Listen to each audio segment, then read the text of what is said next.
This episode is brought to you by Paycor, the HR and payroll software made for leaders. It's never been harder to recruit, hire, and engage workers. That's why HR leaders and frontline managers depend on Paycor for all things people management, from onboarding and performance reviews to compensation and benefits. Learn more at paycor.com/leaders. Let me guess. Unknown caller? You could reduce the number of unwanted calls and emails with online privacy protection. The latest innovation from Discover will help regularly remove your personal info, like your name and address, from 10 popular people search websites that could sell your data. And we'll do it for free. Activate in the Discover app. See terms and learn more at discover.com/online privacy protection. This episode discusses several cases of infanticide. Listener discretion is advised.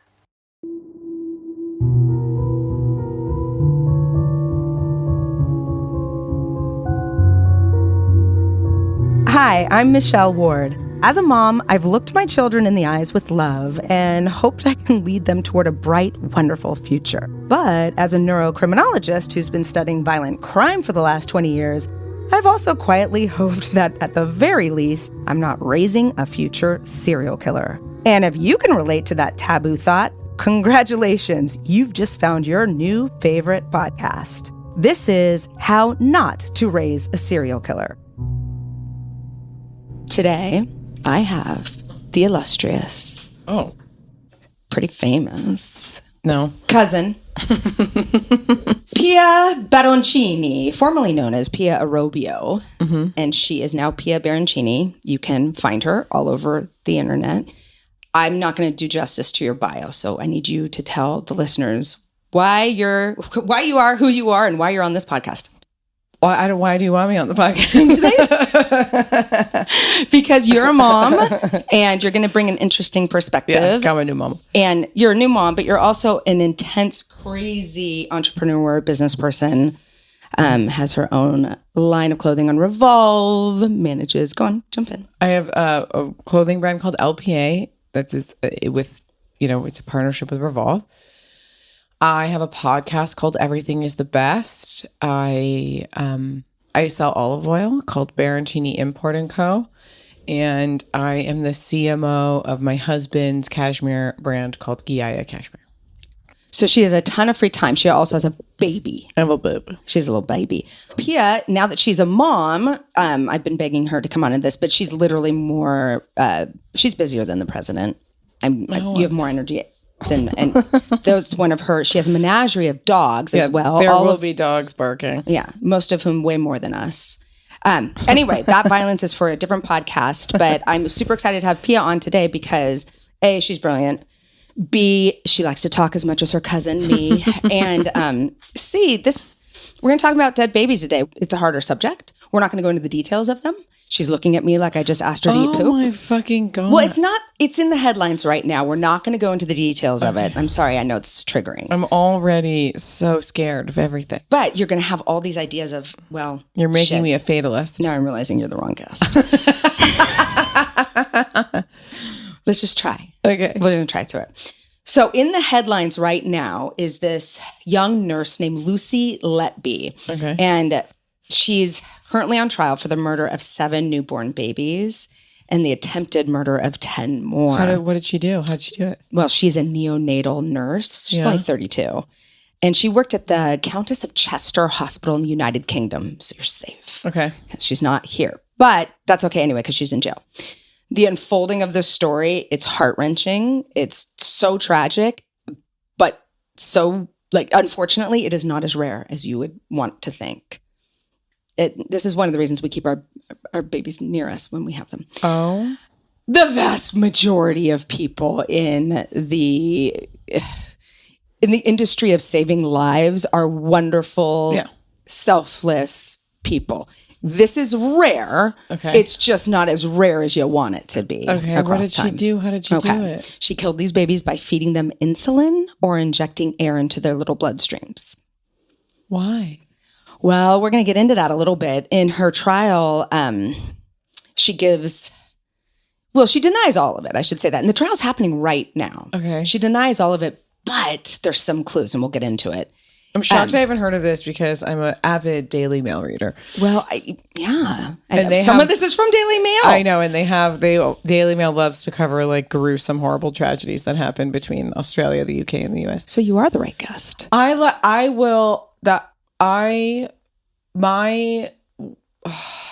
default, what I shouldn't do, but my default before I go to bed is reading the news section of Daily Mail, which has horrible stories in it. Like yesterday, there like 2 kids escaped from their house and like begged the neighbors to look the twins. And I have been like keeping up with that obsessively. Yeah. Yeah. The mom and her like teenage boyfriend. You see those horrible scars on their wrists? See pictures. Okay, we'll do that. We'll go in. Sorry. Next week's episode will be on the twins. So I'm acting like, but I do dabble in these horrible stories from time to time. They keep our attention. There's a reason there's an insatiable appetite for true crime, because it's close to home. We all have kids, or we know people who have kids, or we were once a kid.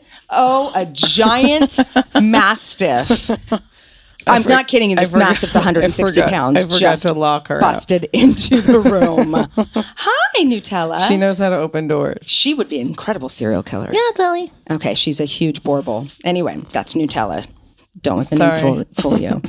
So one of the moms actually unknowingly walked in while Nurse Letby was killing her child.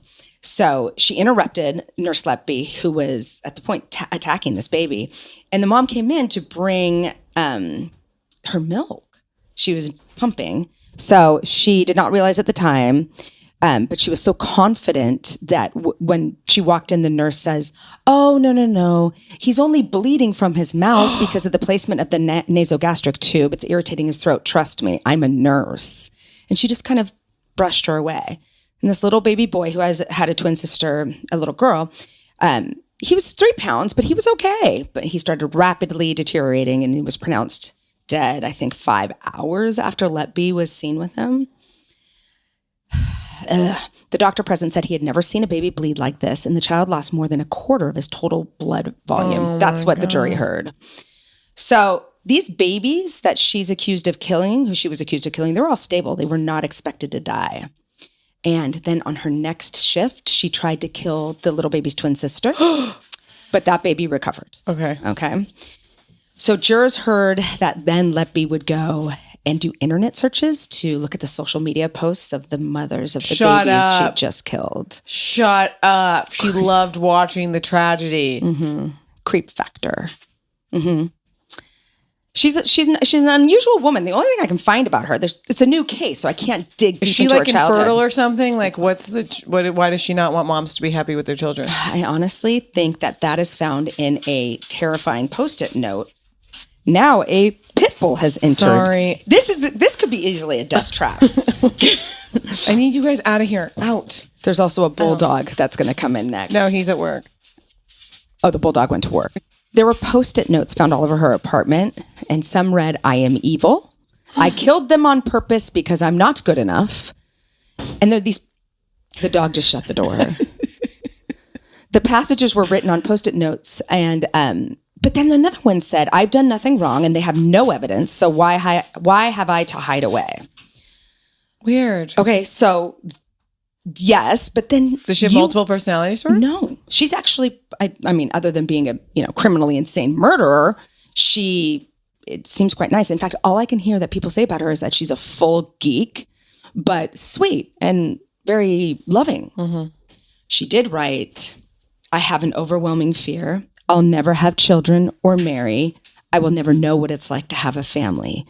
Despair." So is this like single white female, mean girls gone wrong? I don't want you to be happy. Yeah, totally. I mean, usually serial killer that does not make, but in her case, it looks like it may have. So what the fuck? What draws someone into healthcare and then leads them to do this? And I don't think she necessarily was one of these serial killers looking for this beautiful breeding ground of serial killing. I think just as she got older and maybe saw the miracle of life and realized that it wasn't happening for her. I don't know, but let's dive in. So since the 1970s, we have had over 90 medical serial killers who have been convicted That means there's a whole bunch more roaming around there. Oh, no. We haven't caught. That's a lot. That's a lot of people in a position of What's the power. draw to kill an innocent child? I mean, that's really dark. That's the darkest side of it. So there are a lot of thoughts on this. There's people, caring for the sick and vulnerable really does create a great hunting ground for a serial killer. And in these medical serial killers, again, let's not call them angels of mercy or angels of death, because those are rare, that when they're actually trying to help a patient, more than half are female. And that does not track with actual serial killers out in the wild. They're not female. They're usually males. Yeah. They're rarely females. So it looks like female serial killers are drawn to the medical profession. They can go years and years. Yeah, of course. And years without detection. Yeah, duh. Why would you think a nice nurse who spends day in, day out taking care of people would kill someone? Right. It's the complete opposite of what their job is. And usually what happens when there is one of these like medical serial killers, their nefarious acts are only discovered when there's an unexplained increase in the death rate at a hospital or clinic. Me. But Letby, was at this hospital in Countess of Chester Hospital from 200 BC. Wow, it's been a day. 2011 until her arrest in 2018. But here's the kicker. An investigation was launched in 2017 because there had been 15 infant deaths and 17 near-death events, but in 2015, 2016. So she was operating from 2011 until she was arrested in 2018. But to the hospital's credit, and this is important, based on the recommendation of a doctor on the staff, they did external reviews, and then they informed the police. And what you're going to learn is that that's not how this usually happens. Hospitals notice that death rates increase or incidents increase under the care of certain nurses and doctors, and they just fire them and move on. No. Yeah, they do that. And here's why. The liability. They don't want someone coming in there looking at their hiring practices, making them liable, so they just wash their hands of it. That's what, I mean, I'm saying that in a very unofficial capacity, but when I've been looking deeper and deeper into these, I'm like, how is he getting fired when they suspect him and then he moves into another hospital and then another they just hospital? go to another hospital. I mean, some of these. It's so morally corrupt. It's so bad, and I'm so frustrated, and I'm going to yell at somebody. I'm going to call some administrator today, and they're going to hear from me. Back to why this happens. There have been people studying these medical serial killers, and there's this one researcher named Dr. Kinkin who broke it down in a way that I thought would be perfect to describe in this podcast. He says their killing can be listed in these particular categories. I would argue he's missing one. But the first one's thrill seekers, and those are just normal psychopathic serial killers. And I've talked ad nauseum about how psychopaths are low, their autonomic arousal's low, their baseline arousal's low, so they're thrill seekers. They're looking to up that. It's a super uncomfortable way to be. Plus, they don't have that anticipatory fear response. They don't get nervous. So they're just like, So if you're going to be a serial killer, going into work in a hospital is a great way to do it. You can have thrill after thrill after thrill. And, psychopaths are born with that low autonomic arousal. So it's something they have dealt with and tried to ameliorate throughout their lives. Obviously, we can get the prosocial psychopaths. Sometimes, I've said it a million times before. Yeah, you want your psychopaths, you want to nudge them into prosocial activities like being a surgeon, I've said before, or bank manager, or, whatever it is, wherever they can get their thrill. You don't want a Bernie Madoff, but there's lots of hedge fund managers who are full-blown psychopaths who are hurting people. But this is the caveat. Maybe you don't want them working in the medical profession because they have vulnerable people at their fingertips. So my favorite serial killer who falls under that particular medical serial killer thrill-seeking category is Jolly Jane Toppin. Doesn't she sound pleasant? So she was known as Jolly Jane because she was super light and personable and always happy, but she killed at least 31 people, always with a smile on her face. Adults. So what made her the most jolly was experimenting with drugs that would take her patient to the brink of death with an overdose of morphine. And then while they lay dying, she would gaze lovingly into their eyes. And sometimes she would lie with them sexually, lie in bed with them. It was really neat. And as soon as the patient was close to death, Jolly Jane would inject them with atropine, which would make them shake, sweat, convulse, their eyes would dilate, and that would be her climax experience. And she just loved to watch. So eventually the patient would die, but it was not after Jane had her erotic fix. And one survived, and she was able to describe what Jane... Yep, she did. So she says that Jane walked in and gave her a drink, and the drink started burning her throat, and then she felt she was catatonic at that point. Jane pulls back the bedsheet, lies in bed with her, gazes romantically into her eyes, starts caressing her hair, cuddling her, kissing her face, and then as soon as the pupils started dilating, Jane jumps on her knees and just gazes intensely as this is happening and assuming she's going to die. But then Jane heard somebody coming down the hall, so she hops off and doesn't continue with the medication to kill. So she fucking survived. So she survived. So once caught, Jane confessed to these killings, and she said, they gave me voluptuous delight. Oh. So that's a term for sexual, like arousal, sexual turn on, but I want to bring it back. It's from the turn of the century. Voluptuous delight. Yeah. She was a psychopath, to be sure. Her amygdala and prefrontal cortex weren't working right. But we also know about this particular serial killer is that she spent her life in an institution from 0 to 5. And what we've learned on other episodes is really the bad outcomes that are associated with that cannot be ignored. All the social interpersonal development is stunted. And we do see serial killers with that in their background. Wait, she was in like a foster home or she was in an institution? I think it was like an orphanage. It was like an orphanage. I believe her mom died. I don't remember all the details, but her mom died and her dad was overwhelmed with a bunch of kids. Yeah, of course. So the second category is power-oriented. And these types simply enjoy the power dynamic of being the doctor or the nurse with the vulnerable patient. These are probably pretty common. There's two I want to talk about. Wow, these guys, these are the two where I'm like, there are so many places that hospital administration and doctors separate from the hospital all let these guys slip through the cracks. And I won't go too deep into it because each one of them is their own episode. So this guy, Charles Cullen, he was a former U.S. naval officer, and we know he killed up to 40 patients in New Jersey in the 80s and 90s, but some criminologists believe he actually killed 400 people. Oh, God. And if that's true, he's the most prolific serial killer ever. So this guy was such a freaking mess. He started trying to kill himself at age 9. When he was in the Navy, they found him at some a station, like a gunning station, not in his uniform, but in like scrubs and a mask. They put him in the psych ward. They discharged him. Nobody cares. He gets to go on to be a nurse. He had bad upbringing. He was constantly bullied as a child, and he was very depressed. His wife said he used to, for fun, spike people's drinks with lighter fluid. He left his daughters with a babysitter for a week. One day he just decided to burn all of his daughter's books in front of everybody. He was not well. Functioning enough to get married and have kids. Yeah, she left him in a very dramatic divorce. But he would move from facility to facility undetected because of the lack of requirements to report suspicious medical behavior. The hospitals, then this is not long ago. This is the 80s and 90s. They weren't required to report suspicious behavior by medical workers. Like, I'm sorry. That's a thing. That should be the biggest thing. There was another guy who was similar to that. He was even weirder and worse. His name was Michael Swango.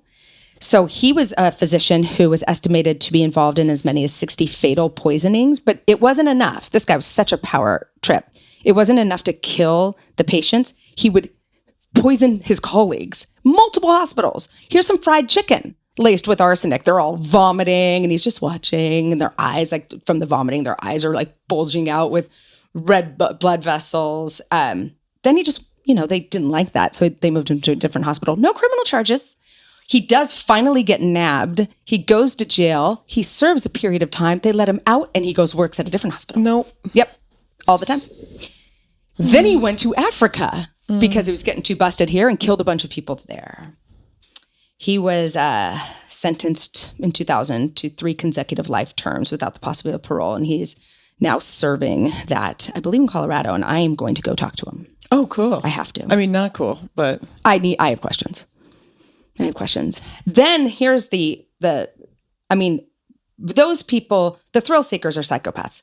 The power control, these guys are not mentally well. Then we have the gain-motivated medical serial killer. They just want money. It's so messed up. These people, it's like burglary, but they're going to they collect the checks of sick people? Yes. Oh my God. That is on Daily Mail all the fucking time. There is always like a sick, dying person somewhere, and they're like, it'll be like a nephew or a daughter like keeping an old person sick, and they're like melting into furniture. No. Yeah, I've seen horror, but they're collecting the disability or whatever checks Social they can Security. get. Yeah, all that shit. Oh, so that's a basically big what these thing guys that did. happens like in the middle of America often. Yeah. In like towns that are like small with neighbors that are far away. And then you're not checking on each other Yeah, every day, and people can go unnoticed. They can melt into their couch because you don't see Sally There was Jean a dog so I much. saw. There was the parents went to jail. The daughter she had been sitting on the same couch for like 10 years or something. Like she literally had it was like maggots. She had melted into the couch. Yeah. And the parents were like high functioning, normal people. And like, I think a neighbor called about like a smell or something. So was she mentally, or was she disabled? The daughter was disabled, and they just kept her alive enough to but didn't clean her, didn't take care of her. She just sat there. So then her sores, they open, and then as they heal, they stick to the fabric, and then she literally becomes one with the couch. Mm-hmm. Okay, parenting. I saw a photo of the couch. Yeah. We've taken a turn, but that's the exact thing I'm talking about. People love that shit. They do. So this chick in Japan, Miyuki Ishikawa, 103 victims. She's a midwife, and she worked with accomplices. So we can talk about the whole when you get your friends in on your murdering and like everyone's okay with this. So this is in the 40s. They were all newborn babies, and she would convince poor parents to give their children up, saying it's going to cost you way too much to raise them.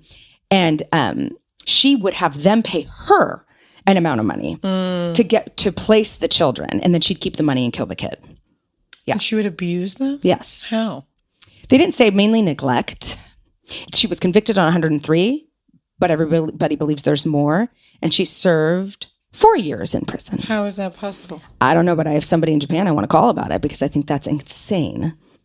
And then there was another one. This dude's a real treat. His name's Marcel Petiot. He's French. During World War II, he set up a fake network for Jews fleeing France. Okay. Are we done here? We're done for the day. Okay. I tap out on that one. Yeah. He would grab them, tell them, I'm going to inoculate you from disease. Meanwhile, he was really injecting them with cyanide. And then he would dispose of their bodies and keep their possessions. The most famous medical serial killer is Harold Shipman. He was very prolific, 250 victims. He would, mainly elderly, he would change some of their wills and then kill them. And so he'd get the money. He'd get the money. And so he finally got caught doing that. He got lazy and sloppy. And he'd also steal their jewelry. So he killed himself. He hung himself in a cell recently, not that long ago, 2004, the day before his 50th birthday. And his wife is still like, no, he didn't do it. He for sure did it. And then the last, I'd say he says this is the last type of killer. I say there's one more, missionary killers. And these are people who think it's up to them to get rid of medical burdens. Yeah. So this is like the one example that jumped out to me was this guy, Dr. Louis Omar Mohammed El Tai, and he was an Iraqi medical doctor. During the Second Gulf War, he was treating like badly wounded policemen and soldiers, but instead of killing them, he would administer anticoagulants to any wounded pro-coalition patient.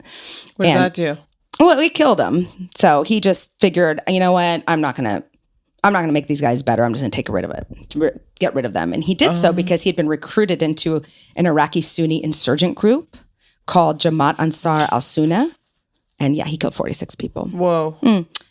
Lastly, I would add kind of the angels of death, the Kevorkians of the world there have been several, but it's illegal what they do and it's wrong, but they kill people who are in pain with terminal illnesses where there's no right to die. So they're not I would like insane. that though. Yeah, that's not, I know. Well, we have it here in California. We do? Yeah, we do. You have to have, I don't remember the requirements, but it has to be a terminal illness. Yeah, I'm all for that. Yeah. Yeah, in Switzerland, they have a program. Which is it's great. amazing. So the disturbing trend of hospitals and clinics firing these nurses and doctors, like when they notice the trend, that needs attention right away. And I feel like there should be an algorithm in place that anytime there is a change in events or deaths, an external review is 100%. triggered. Yes, duh. That should be baseline? I mean, hospitals deal with a tremendous amount of litigation when a single person dies. So I recognize that they are super protective of their situations, but you must cause no harm and allow the killer to, cruise around killing other people in different hospitals. I just think that, it's so abhorrent. And most hospitals probably wouldn't do that, but I read about plenty who did, or that did. They're not people. Questions so far, Pia? No. You hate this. You're never coming on my podcast again. Is there a common denominator between any of these people, or it's all really like specifically different types of murderers? It's funny you should ask. Who's at risk? The signs are actually pretty close to what we see in the childhoods of most killers. Early signs of mental illness, bullying and rejection by peers, substance abuse, which begs an interesting question. Do people who use substances get into these nursing and medical professions so they have access to substances? Or does being around them make you? Does being around those drugs make you be like, oh, I'm just going to give it a try? And difficult personal relationships. And then once they are in the medical profession, what they tend to do is take night shifts. They tend to be, coincidentally not, at the deathbed at many, many deaths, more than their colleagues. And they have this uncanny ability to predict which patients will die. And they move from hospital to hospital. Oh my God. Yeah. And that's, so what do we do, right? Like, I feel like medical professionals should have the gnarliest background checks because they have such a position of power over vulnerable. Yeah, that would be obvious to me. But I also think that, is there like a surplus of nurses right now? I don't know. Especially post-COVID, like I'm sure hospitals are just like thankful for the work. I think during COVID in particular, they were so desperate for people who would work. When I was in labor and we got to the hospital, I had to stay in triage because there had just been a labor and there was only one fucking nurse. Oh. Do you know that? There was only one labor and delivery nurse? Yes. And she had to take her lunch break. And I got there at midnight and they were like, we don't have a nurse for you. We can't put you in a room yet. You have to stay in triage because there's only one nurse. And she's on her lunch break because she just, once you deliver a baby, you legally have to take your 1.5-hour lunch break. So wow. I was just stuck, but I was like, what if 2 people are in labor? Yeah. What if 2 people are in labor? So I don't know if that's like a finance thing, if that's like what the staffing issue was there, or if there's not enough labor and delivery nurses. But I don't know. I don't know. It's confusing because I know a lot of people are going into the nursing profession and that they're, it's not super easy to get a job right now afterward, but I don't know if that's always the case. Some of these were happening earlier, earlier in the century. It was maybe, in the early 1900s, throughout the wars, maybe there weren't quality nurses just begging to work at your hospital. And it's a tough job. It's a really tough job. But weren't they kind of just taking, like, was it like, I think both my grandmothers were nurses at some point. Wasn't Momo like a nurse at some point? Yeah, our Danish grandmother, she wasn't really a nurse. She was a caregiver and a wet nurse. So she had just had my mom. But while all the men were at war during World War II, the women had to go take the men's jobs. Yeah, so it seems like these are in crazy times where people are just like, yeah, come help us. Yeah, no, and I think that during those times you're going to get that kind of shortage. But what bothers me about all of this is you have this dichotomy of people. You have the people who are literally in the profession, and the vast majority are to help and want to be there for a vulnerable person. And then you get these rogue black sheeps who are just like a random serial killer. Like, that's not who you expect at your bedside. But if there have been 90 convicted serial killers, and they're so easy to hide, that's so easy to just fly under the radar. And some of these, there was this one woman, she worked at a dialysis clinic, and she would put bleach in all of their lines. But that's how you clean those dialysis machines.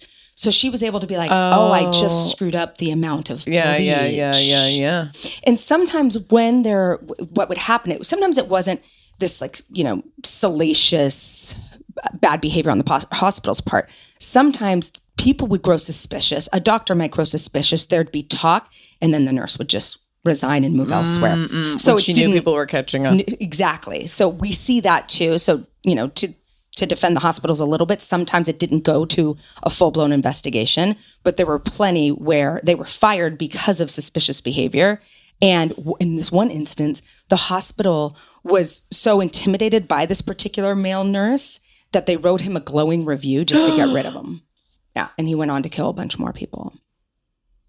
Yeah. That's the whole point of a hospital. Right. So I wonder how many of these people, I'm always like, can't you just admit that you're a murderer so we can like study? I mean, I'm sure you're just like, can we just like talk to you more so we can figure this out? Because I would be so curious as to whether or not they went into this field knowing they were going to eventually be able to kill people, or once they're there and realize the control they have over these people's lives, it's like, dude, nobody's going to fucking catch me. I can just like, and maybe like every day, like a little thing happens where they feel like this power almost over lives and get excited by it. I would wonder how much of it is calculated and how much of it is like, now that I'm here, I can do this. Here. Ooh, I like this power. I like this dynamic. I think you've got both. I think you have those two crazy guys who were super troubled before Swango and Cullen.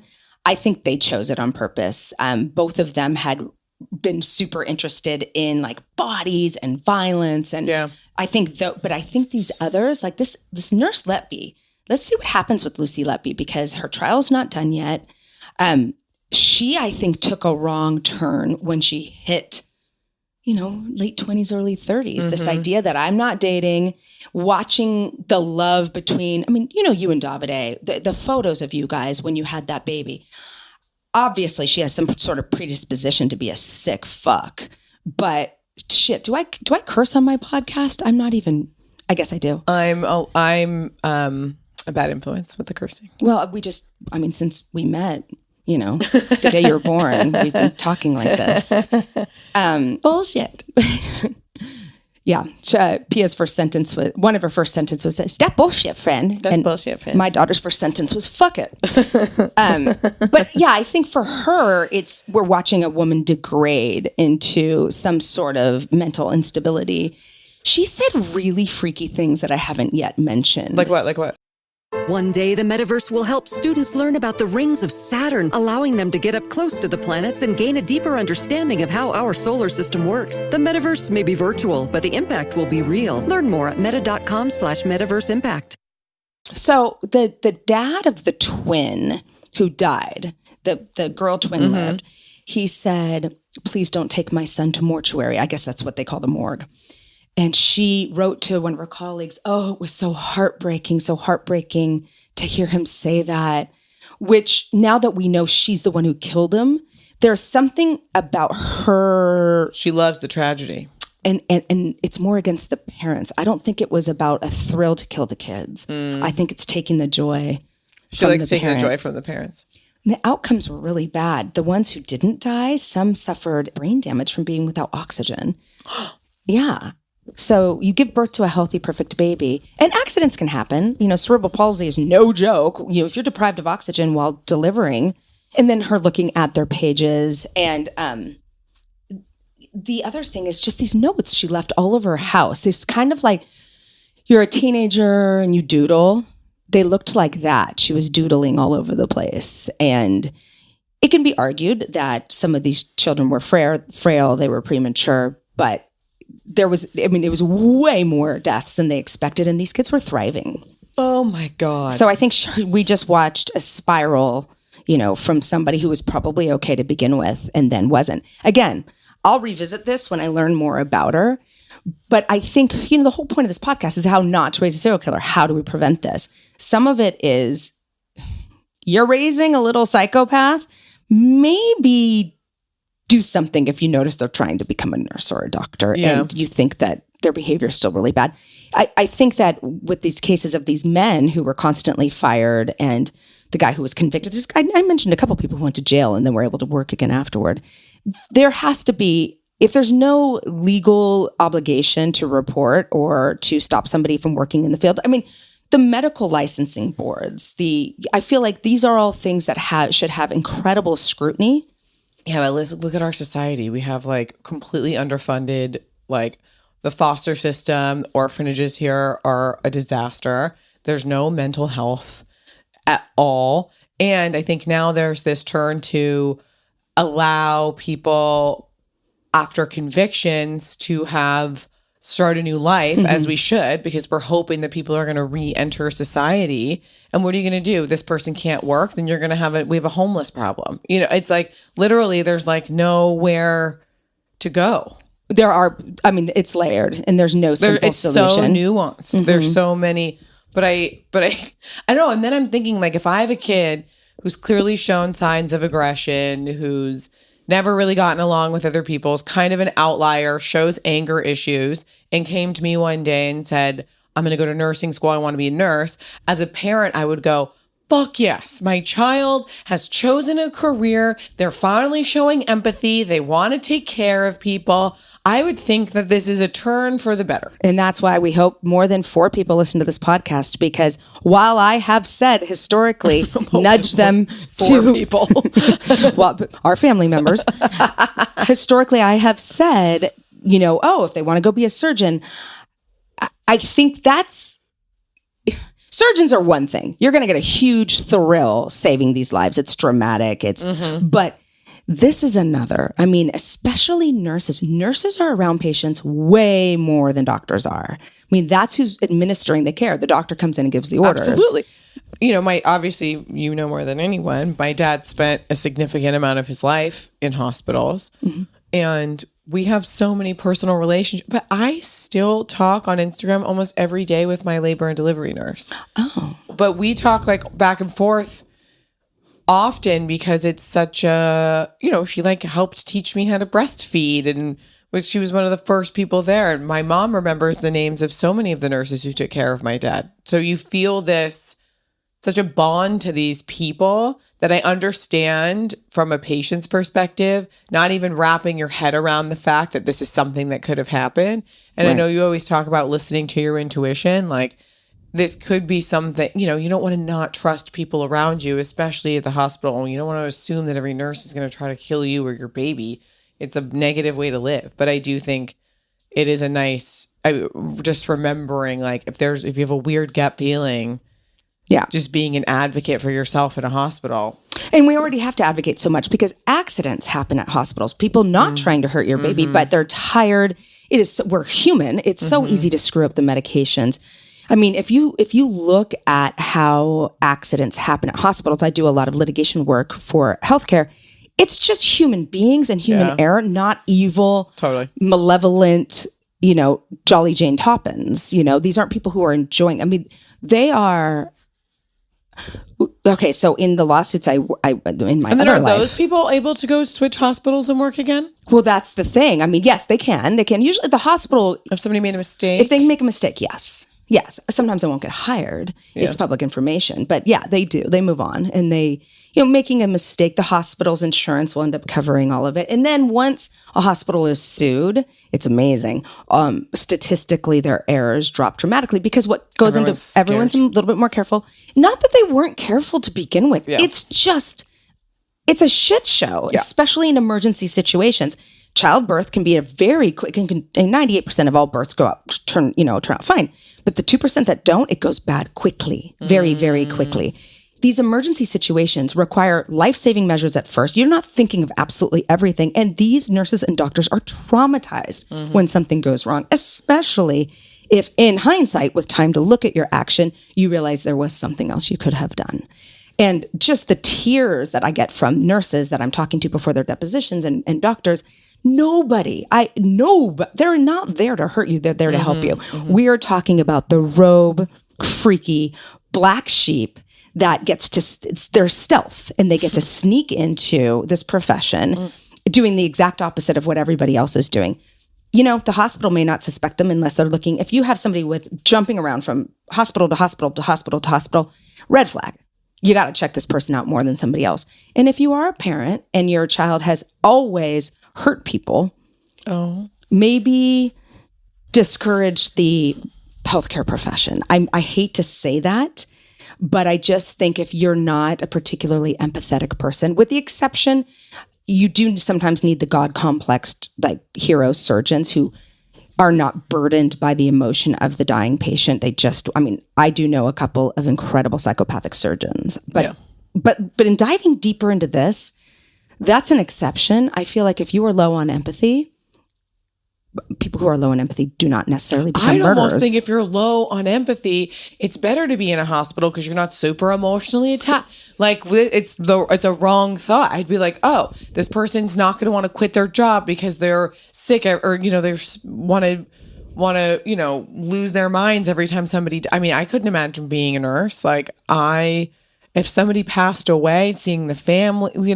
I would just be a mess. I would be not able to function. I think that you do get empathetic healthcare providers who compartmentalize. They learn to do it. You have to, right? They learn to do it because I think usually these empathetic people are drawn to it, and then they learn to somehow thicken their skin and balance with accepting all the lives that they've saved versus the lives they've lost.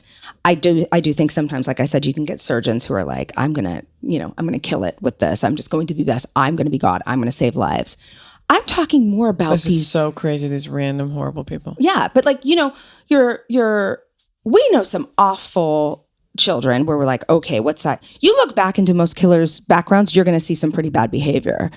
And these, like I said in the beginning, these look the same. Mm-hmm. They look the same. It's not like there's something that's standing out to me. Very rare, but still 90 convicted. It's a good job for somebody who has, like, where are we putting these people? Money managers, leaders of running banks, running companies. Yes, they might fuck you out of money. Because they are looking for the thrill. They're looking, and they don't care. They have no empathy. But at least they can be a functioning human in society. They can be a functioning human society. And there are training programs where you take these young people who are showing psychopathic features and you teach them to understand consequences matter because they really thrive in reward. And you punish these children. They don't react to it. So you oh my God, I said this to, I'm not going to say their names, but our friends they have a son who is, I'm like, it's because he's a Scorpio. You can just see, but he just, first of all, he's just clumsy, but he's a thrill seeker. So I saw him yesterday. All his toes are black and blue from accidents. He has a full busted lip. He just got stitches out of his chin. No. He took a blade and shaved his head right now, so it's down to nothing. So the kid looks like he just got like sent off to war, came back from war. And I was saying to them yesterday, they were like, dude, this kid, like, he's just doesn't care about consequences. He's always trying to jump off of things. He's like such a little thrill seeker. And I was like, I was talking to Michelle the other day, and she was saying that we're not supposed to punish him, which is like a lot of rewards. Like, don't focus on the punishment because he doesn't care about the punishment. Yeah. We have to just continuously reward him. And he's so young that, his thrill seeking might not, he might not be psychopathic at all if you match that with no empathy. But no, he's definitely empathetic. I've seen it where he'll, accidentally knock something over and he feels really bad and then he cries about it. Yeah, of course. Like, I can see that this kid is just such a thrill seeker. And he's like, one day, like, the dad was like, he's going to be one of those kids that just like wants to jump off of mountains and like, do those like Red Bull challenges. Let them. They're going to be mountain bikers. They're going to be base jumpers. Like, and I've always said that. I'm like, look, if you have a thrill seeker who doesn't respond to consequence and also is low on empathy, it's on you, parents. I hate to do it, but it's on you to give them ways they can find thrills that do not include hurting people. Mm-hmm. And again, I'm walking it back a little bit because I've always said some of the best psychopaths I've known have been surgeons, but now I'm like, shit. I forgot about it being a wonderful breeding ground for serial killing. So I have to temper that with, yes, a psychopath could be a great surgeon, but I feel like there's a lot more going on. The surgeon seems safe. You're in a room with a bunch of people. They're watching every step you're doing. Right. You're not like dropping bleach in someone's brain. I didn't come across any like specific surgeons who are doing this. I think they are getting off on their God complex. Totally. And by the way, the vast majority of surgeons are not psychopaths.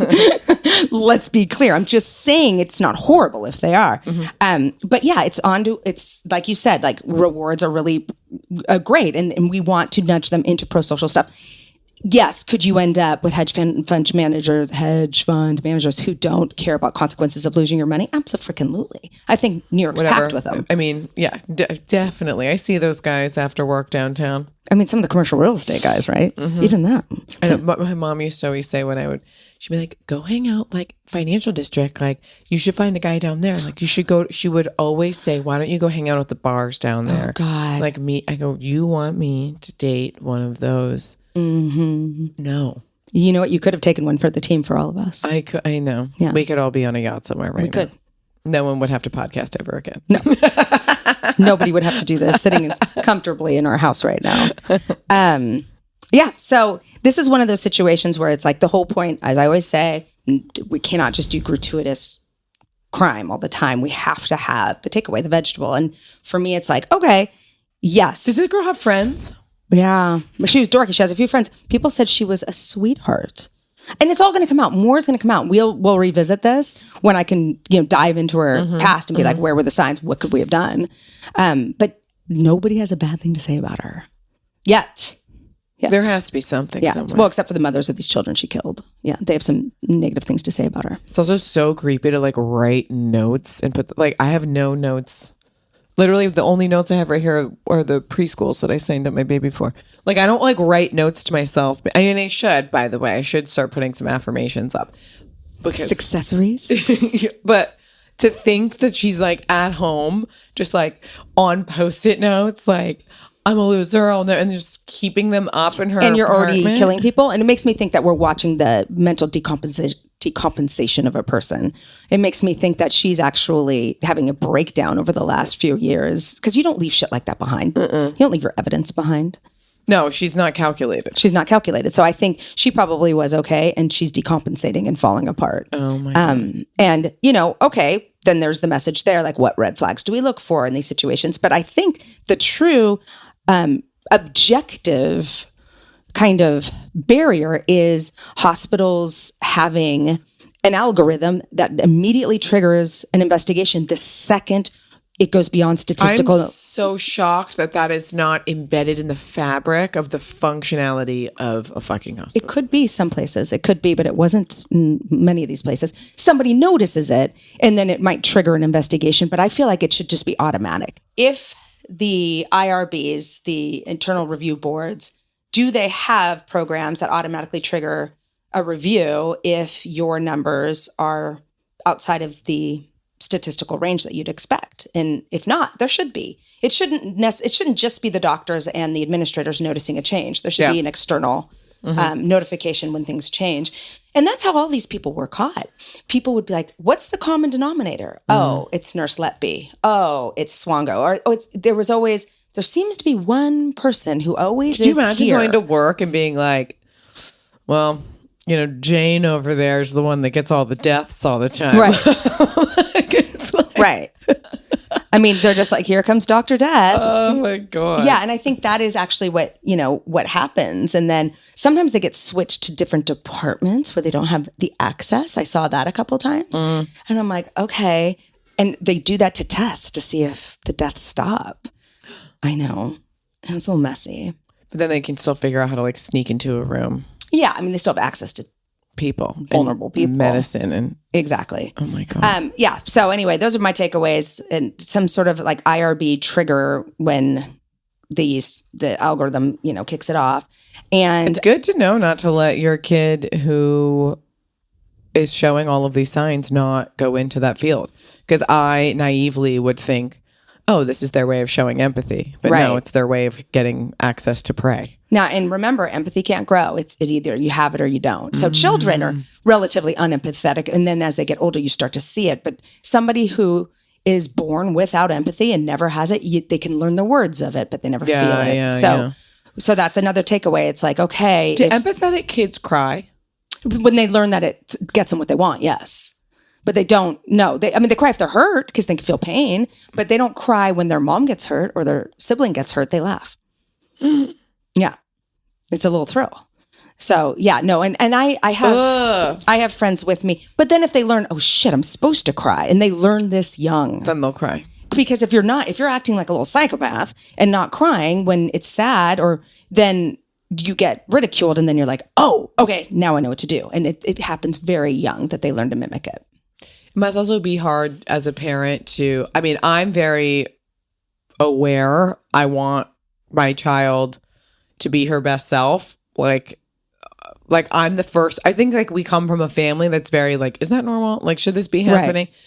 Like completely. But I think most parents are so blinded by the fact that they want their kid to be perfect that admitting these signs is probably super hard. It's super hard. That's why I keep saying, it doesn't mean that your kid is a psychopath. It doesn't mean that your kid is going to be a criminal. But if you can take what you know and help that child become the best person they can be. Absolutely. Which is the goal anyway. Right. And then but so many people get lost in the sauce. They want everything to look like perfect on paper. Yeah. I wouldn't be super stoked to be like, maybe my kid's a psychopath. But it's 1 out of every 100 kids is. Oh my God. Yeah. 1 out of every 100 of us. That's a lot of humans. Oh, I didn't realize That's why I'm like trying to shine a more positive light on it. Yes, serial killers, they happen, but they're rare. Most people aren't. Most psychopaths are not serial killers. Most psychopaths, you have to think about it. You have to be really thick-skinned in politics. Most people couldn't handle it. Narcissists look like they're super confident, but they're super insecure. I always talk about this in the fashion industry because there are so many, not that I think it's okay, but there are so many female founders and the whole, last couple years was like female founders. And then the last year and a half was like the fall of the female founder because everyone was like, well, this girl's a bitch and she did this way and that girl's an asshole. But I'm like, you can't build a $1 billion company being a thoughtful, wildly empathetic fucking person. Yeah. You cannot manage hundreds of people and make these decisions and be willing to be fucking cutthroat and fire people when you need to and forget like, okay, this consequence of me firing these 10 people or shifting this, you're shifting people's lives. People depend on their work. They use it as their identity, but you have to be, and the baseline word, which undermines the complexity of the whole thing, is just a bitch. You can't be not a bitch and have a fucking company that's $1 billion company. I just don't think it's... You sound really smart. You just said underlying complexities. No. You're really smart. No, but I'm not. I'm actually right. very stunted. I have a very small vocabulary. That's not true. She's lying. No. I'm aware of it. It makes me a better person for being aware of it. I have no ability to... I have such school trauma and I never did any of my homework and I never read anything. And now I'm so embarrassed about the fact that I feel like I'm not, quote unquote, like school smart.